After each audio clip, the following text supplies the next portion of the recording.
नमस्कार दोस्तों। आज हम मूल अधिकार फंडामेंटल राइट्स के बारे में जानेंगे। तो चलिए शुरू करते हैं। संविधान के भाग 3 में अनुच्छेद 12 से 35 तक मूल अधिकारों का वर्णन किया गया है।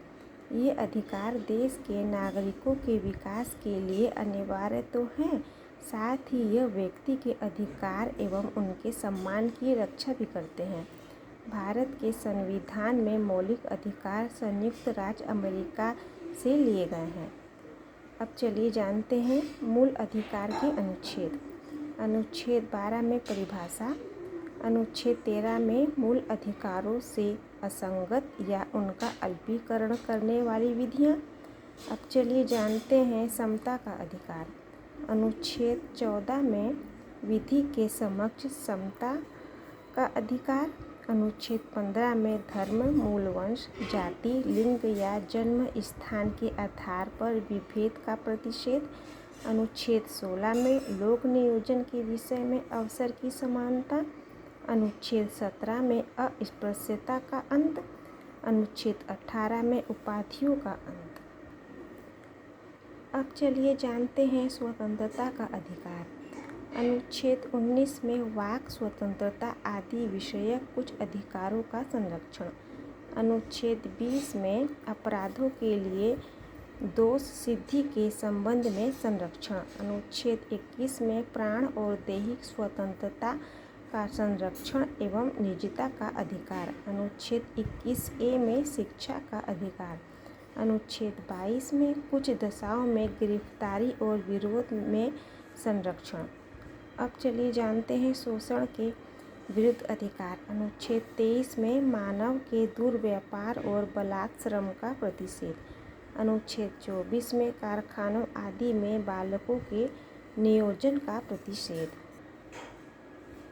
अब चलिए जानते हैं धर्म की स्वतंत्रता का अधिकार। अनुच्छेद 25 में अंतःकरण की और धर्म को अबाध रूप से मानने, आचरण और प्रचार करने की स्वतंत्रता। अनुच्छेद 26 में धार्मिक कार्यों के प्रबंधन की स्वतंत्रता। अनुच्छेद 27 में किसी विशिष्ट धर्म की अभिवृद्धि के लिए करों के संदाय के बारे में स्वतंत्रता। अनुच्छेद 28 में कुछ शिक्षा संस्थाओं में धार्मिक शिक्षा या धार्मिक उपासना में उपस्थित होने के बारे में स्वतंत्र। अब चलिए जानते हैं संस्कृति और शिक्षा संबंधी अधिकार। अनुच्छेद 29 में अल्पसंख्यक वर्गों के हितों का संरक्षण। अनुच्छेद 30 में शिक्षा संस्थाओं की स्थापना और प्रशासन करने का अल्पसंख्यक वर्गों का अधिकार। अनुच्छेद 31 में संपत्ति का अनिवार्य अर्जन। 44वें संविधान संशोधन अधिनियम 1978 की धारा 6 द्वारा निरसित। अनुच्छेद 31A में संपदाओं आदि के अर्जन के लिए उपबंध करने वाली विधियों का व्यावृत्ति। अनुच्छेद 31B में कुछ अधिनियमों और विनियमों का विधि मान्यकरण। अनुच्छेद 31C में कुछ निदेशक तत्वों को प्रभावित करने वाली विधियों की व्यावृत्ति।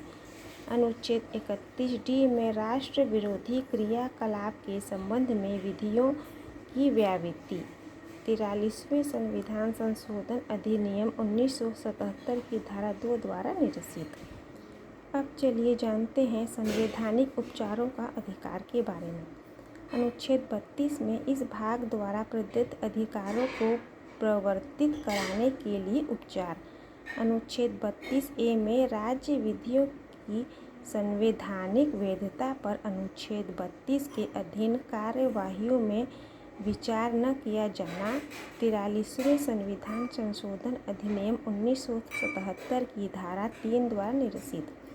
अनुच्छेद 23 में इस भाग द्वारा अधिकारों का बलों आदि को लागू होने में रूपांतरण करने की संसद को शक्ति। अनुच्छेद 34 में जब किसी क्षेत्र में सेना विधि प्रवृत्ति है तब इस भाग द्वारा प्रदत्त अधिकारों पर निर्बंधन। अनुच्छेद 35 में इस भाग के उपबंधों को प्रभावी करने के लिए विधान। दोस्तों, अगर आप लोगों को मेरी ये वीडियो पसंद आई हो तो प्लीज़ लाइक, शेयर और सब्सक्राइब ज़रूर कर दीजिएगा। Thank you.